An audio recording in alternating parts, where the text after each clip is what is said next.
Assalamualaikum warahmatullahi wabarakatuh. Perkenalkan, nama saya Ria Rizkiatul Faradila dari kelas IAT 1. Saya akan menjelaskan tentang apa itu Amsal.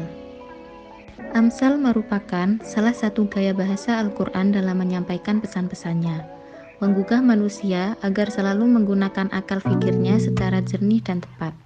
Berdasarkan pemikiran tersebut, ada sebagian ulama berusaha memfokuskan perhatiannya, berusaha mengkaji gaya bahasa dan susunan Al-Quran dalam bentuk amsal serta mencari rahasia di balik ungkapan itu. Amsal dalam Al-Quran merupakan visualisasi yang abstrak yang dituangkan dalam berbagai ragam kalimat dengan cara menganalogikan sesuatu dengan hal yang serupa dan sebanding. Maka, untuk dapat memahami secara baik dan benar, memerlukan pemikiran yang cermat dan mendalam, serta harus ditopang dengan penguasaan ilmu balaghah. Kata amsal adalah bentuk jamak dari kata misal. Bentuk kata tersebut diungkapkan dalam Al-Quran sebanyak 19 kali, dalam berbagai ayat dan surat.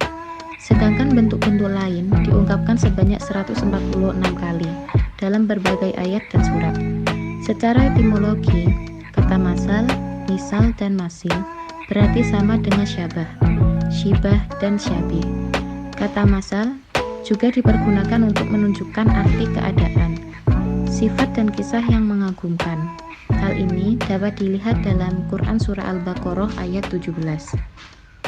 A'udzu billahi minasyaitonir rajim. Bismillahirrahmanirrahim. Mathaluhum kamathalil ladzi istawqada nara falamma adaa'at ma hawlahu dhahaballahu binurihim wa tarakahum fi dhulumatin la yubsirun. Yang artinya, perumpamaan mereka seperti orang-orang yang menyalakan api. Setelah menerangi sekelilingnya, Allah melenyapkan cahaya mereka dan membiarkan mereka dalam kegelapan, tidak dapat melihat. Urgensi Amsal Al-Quran. Apa saja yang ditampilkan atau yang tercantum di dalam Al-Quran, tidak satu pun yang tidak penting untuk dikaji, dipelajari dan direnungkan oleh manusia, baik yang berkaitan dengan isi kandungannya. Berdasarkan perspektif ini, manusia akan mengetahui betapa pentingnya arti bimbingan dan petunjuk dari Al-Quran, termasuk di dalamnya bimbingan atau petunjuk yang dituangkan dalam bentuk amsal, baik secara langsung maupun tidak langsung. Amsal Al-Quran selain berisikan nasihat, peringatan, dan menjelaskan konsep-konsep abstrak dengan makna-makna yang konkret untuk difahami dan direnungkan oleh manusia, yang dalam dunia pendidikan ia merupakan jembatan berpikir dari yang konkret ke alam ide yang bersifat abstrak. Dengan metode visual Amsal Al-Quran, penyampaian materi pendidikan akan lebih berkesan, lebih berpengaruh kepada jiwa dan juga lebih merasuk ke dalam relung hati sanubari.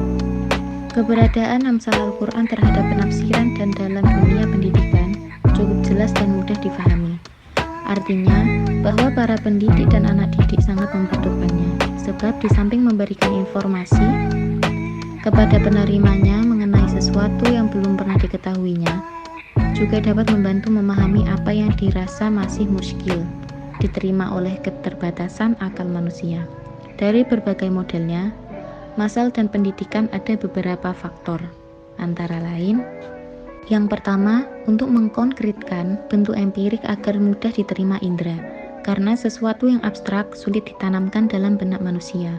Yang kedua, untuk menghadirkan sesuatu yang gaib sehingga seolah-olah hadir.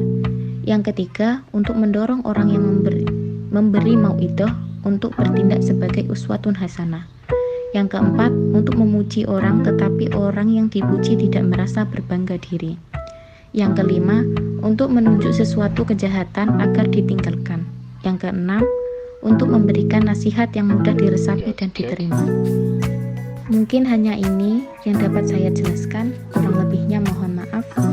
Wassalamualaikum warahmatullahi wabarakatuh.